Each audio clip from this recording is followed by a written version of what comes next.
श्री बालाजी गौशाला संस्थान एवं विद्याधर नगर स्टेडियम आयोजन समिति द्वारा विद्याधर नगर स्टेडियम में चल रही श्री राम कथा के 8वें दिन गुरुवार को एक अलग ही दृश्य देखने को मिला।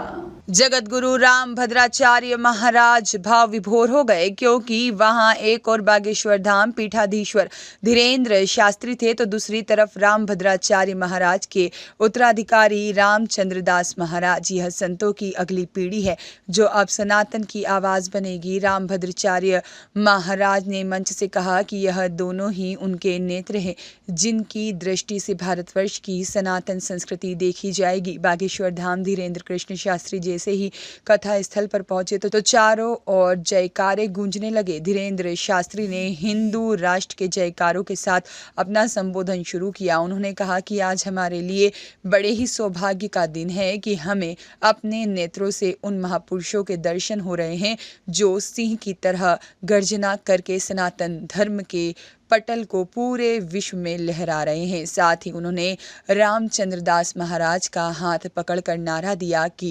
छोड़ेंगे तो छोड़ा नहीं जाएगा। उन्होंने कहा कि पहले लोग हिंदू कहने से डरते थे, लेकिन अब हम गुरु भाइयों ने नया नारा दिया है, छोड़ेंगे तो छोड़ा नहीं जाएगा। शास्त्री ने कहा कि बांग्लादेश के हिंदू तो भागकर भारत आ गए, लेकिन तुम लोग कहाँ जाओगे यह सोच लेना। इसलिए मैं हिंदुओं को जगाने आया हूँ कि हम भागेंगे नहीं बल्कि भगाएंगे।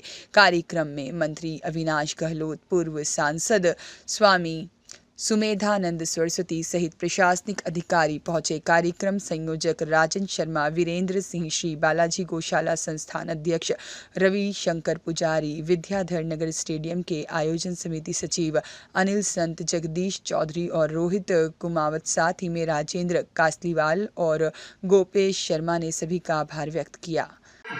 बड़े सौभाग्यशाली है कि हमको एक ऐसे अवतारी भगवान के रूप में एक ऐसे बब्बर से प्राप्त हुए हैं जिन्होंने वैदिक परंपरा के बल पर, शास्त्रों के बल पर, विद्या के बल पर बड़े बड़े धर्म विरोधी कहते थे तुम्हारे सनातन धर्म में क्या है। हमसे बहुत लोग पूछते बाबा चमत्कार क्या है। अब हम भी बड़े होशियार हो गए। हम कहते थे पहले हमारे गुरुजी से तो निपट लो। हमारे गुरुदेव भगवान के चमत्कार ही हमारा चमत्कार है। हमारे गुरुदेव भगवान के पास जो विद्या है उस विद्या का प्रभाव ऐसा पड़ रहा कि भारत के कोने कोने का हिंदू जाग रहा है। हम तो आप सबके दर्शन करने आए। धन्य है राजस्थान। अभी हम भीलवाड़ा में भी थे, वहां कथा हुई। वो अद्भुत तरीके से लगभग 3 लाख लोग उस कथा उत्सव में पहुंचे। या धन्य है जयपुर जहां गोविंद देव जी हैं। धन्य है राजस्थान जहां सालासर बालाजी हैं, मेहंदीपुर बालाजी हैं। धन्य है आप लोग और धन्य है यहाँ के जयपुर के निवासी। सदा सतत सनातन धर्म के लिए आयोजन करवाते रहते हैं। लेकिन बुरा मत मानना, 1-2 बातें बोले। तुम्हें जल्दी तो नहीं है? नहीं, हमें तो है। तुम्हें नहीं है तो क्या हुआ, पर 1-2 बातें सुनोगे। पहली बात तो ये है कि अब हम सबको घर से बाहर निकलना पड़ेगा। आवाज को मुखर करना पड़ेगा। पहले लोग डरते थे हिंदू कहने में, हिंदू बोलने में, धर्म विरोधी कहीं उपद्रव ना कर दे में, मार ना डाले। अब हम लोगों को हिंदुओं को न जगाना है न बचाना है। अब तो नया नारा देना है कि छेड़ोगे तो छोड़ा नहीं जाएगा, तभी काम चलेगा। वर्तमान में धर्म विरोधी ताकतें, हमें तो ये पता था कि विदेशी ताकतें धर्म विरोधी होती हैं, कुछ तो ऐसे भी धर्म विरोधी हैं। अब हम क्या कह दे रहे हैं, राष्ट्रद्रोही हैं, राष्ट्र के खिलाफ बातें करते रहते। एक अब संत कहें, क्या कहें उनको। एक है तथाकथित शंकराचार्य भगवान, वो कहते हैं कि 370 को पुनः वापस किया जाए, मतलब वो भारत को पाकिस्तान बनवाना चाहते हैं। गजब है। हम बहुत स्पष्ट रूप से कहें भारत को भारत रहने दिया जाए।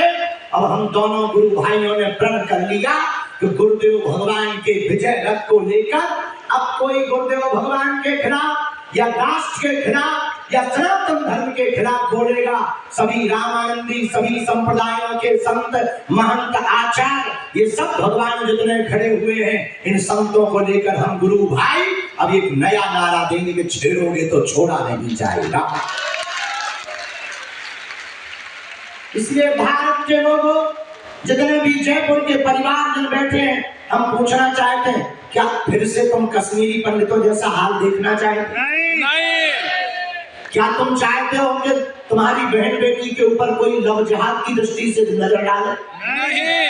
क्या तुम अपने प्रदेश को, अपने शहर को मणिपुर बनाना चाहते? नहीं। बांग्लादेश बनाना चाहते? नहीं। एक बात ध्यान रखना, बांग्लादेश के हिंदुओं पर अत्याचार हुआ वो तो भारत आ गए, और कभी विचार करना भारत के हिंदुओं पर अत्याचार होगा तुम कहां जाओगे?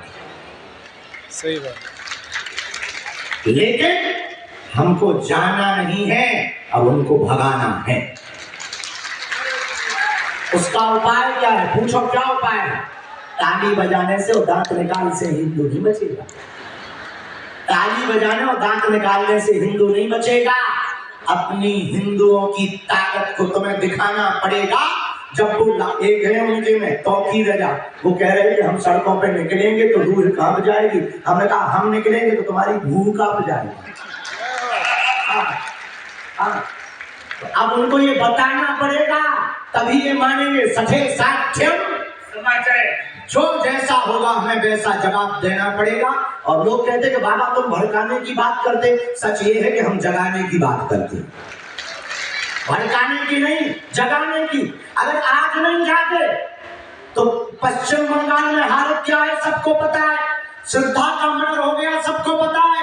तुम्हारे ही राजस्थान में हिंदुओं के रहते हुए इस राजस्थान का दुर्भाग्य है, छोटे से 8वीं और 9वीं में पढ़ने वाले आदर्श हेमराज नाम के बच्चे को चाकुओं से मार दिया, कन्हैया लाल दर्जी को मार दिया, तुम्हारे मंदिरों में मस्जिदों को बना दिया, और तुम्हारे ही भीलवाड़ा में गाय की पूंछ को काटकर हनुमान जी के ऊपर चढ़ा दिया।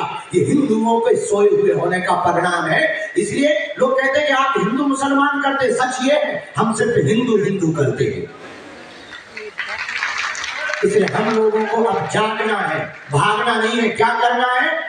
जोर से बोलो, हम सब हिंदू। अब उपाय बताओ कैसे होंगे? पूछो कैसे? अरे जोर से तो पूछो कैसे? जात पात की करो विदाई, हम सब हिंदू भाई भाई।